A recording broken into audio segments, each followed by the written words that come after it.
Сәлем достар, бүгін сіздермен өте нәзік, дәмі аузда еритін кокос тортын жасаймыз. Ол үшін бізге пісте май, сүт, ұн, шекер, кокос стружкалары және 5 жұмыртқа керек. 5 жұмыртқа мен шекерді қосып, жақсылап көтерілгенше 5-10 минут миксерлейміз.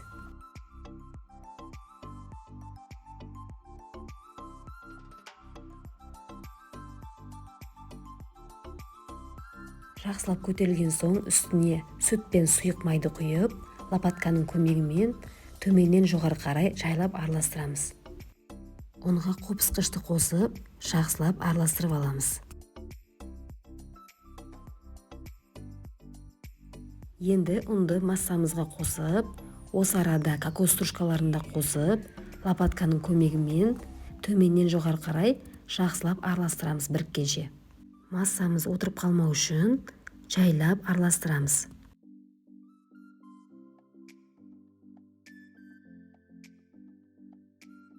Барлық қоспалар толық бірігуі керек.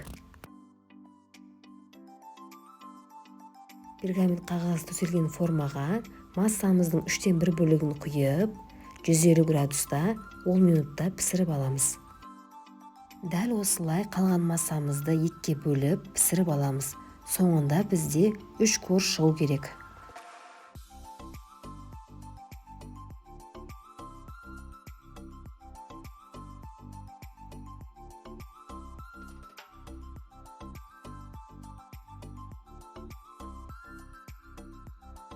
Енді кремін дайындаймыз. Ол үшін бізге 400 грамм сливки, 150 грамм қойытылған сүт және 25 грамм кокос стружкалары керек. Назар аударыңыздар, сливки мен қойытылған сүт міндетті түрде мұздатылған болу керек. Ең азы тоңазытқышта 1 күн тұрған болу керек.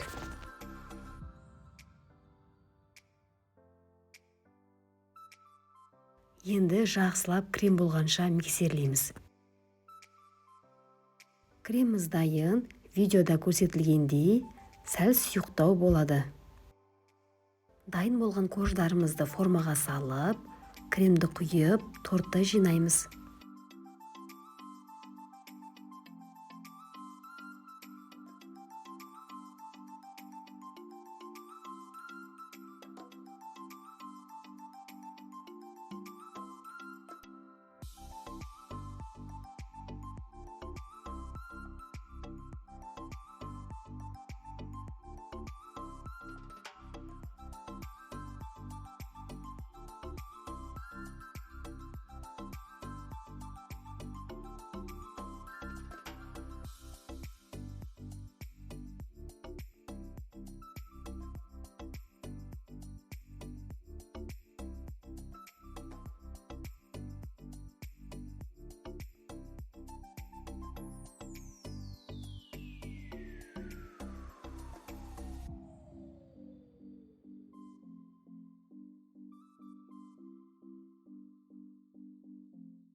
Соңында торттың барлық жеріне кокос стружкаларын сеуіп шығамыз.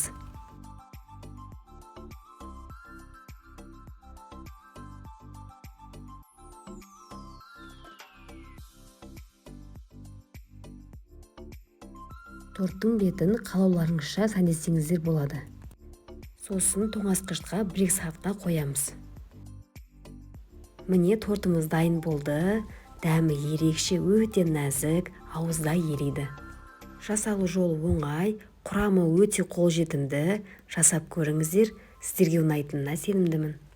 Барлық құрамын описаниеге қалдырып кетемін. Назарларыңызға рахмет, қош сау болыңыздар.